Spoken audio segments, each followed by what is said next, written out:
The Apple Watch has been one of my favorite quality of life products ever. Not something that you need, but a great device to glance at for daily notifications. And now it's due for what sources are calling the biggest update ever. And that, by the way, is not only for the Apple Watch Series 8, but we're also said to be getting updates for 3 models, including the Series 8, Apple Watch SE, and a new low-cost entry-level Apple Watch to replace the Series 3, which was sort of a sin to be selling in 2022 anyway. This video will focus primarily on Series 8. I'm taking you through all of the updates that we're hearing about, and you can use the chapters below to jump to a specific section. So starting with the design, it seems like this year's Apple Watch will be the rumored design from last year's leaks, including a much flatter design, more closely related to the iPhone 12 and 13 lineup. The display will be extremely vibrant with narrower bezels than any model before it, but it's unclear whether Apple's actually going to stick with that same screen size that we saw in last year's model, or make it larger again this year. Let me know down in the comments if you want a larger screen again this year, or if you're happy with the current size of the Apple Watch Series 7. Now, in terms of performance, there's not a lot of news to go on here, but what we do know is that it will be updated to a new S8 processor, which will bring better performance, obviously, and hopefully better battery life as well. And there's no news on how long that battery life will last or if it'll even be improved at all, but I'm hoping for at least 2 full days of battery life. One of the most interesting rumors is that we can expect major updates to activity tracking this year with Series 8. Perhaps this means a redesigned interface for activities, or maybe better auto detection when you start a workout without actually physically starting it on your watch. While there's no details here, it's said to be a headline feature of Series 8. Other features that we know Apple is for sure working on for Apple Watch, but it's unclear whether they're coming to Series 8, is a temperature sensor that could be used for fertility tracking, keep track of sleep, and also detect fevers.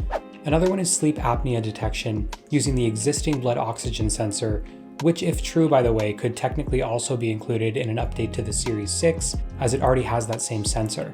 Car crash detection might also be coming by measuring the change in gravitational force and then dial emergency services. Basically, it's like an extension to the fall detection that already exists on all models. Now, some of the cooler features come from patents that Apple recently filed. It doesn't mean that they're actually coming to the current Apple Watch, but it does mean that they're in development and might be coming to this one or future Apple Watches down the line. And first up is an auto-tightening band.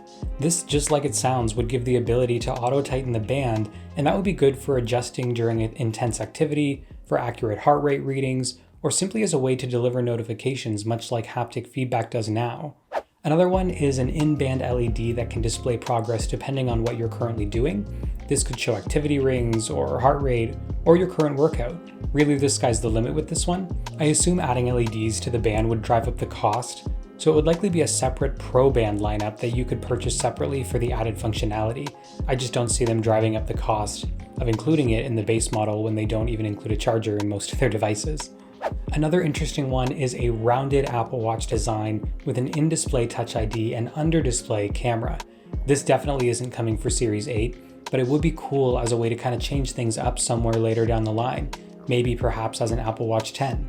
Apple is also working on a blood glucose monitor, and they have been for years, by the way.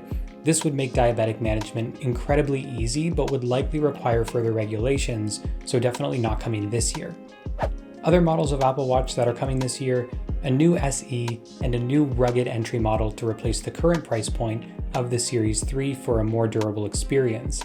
I definitely see places for both of these models in the lineup and can't wait to see what they look like in comparison to the Series 8. But in terms of release date, so just like in previous years, all 3 new Apple Watches are expected to appear in a September event, and judging by past years, this would likely fall on Tuesday, September 13th, with pre-orders on the 16th and a launch date of either the 23rd or the 30th.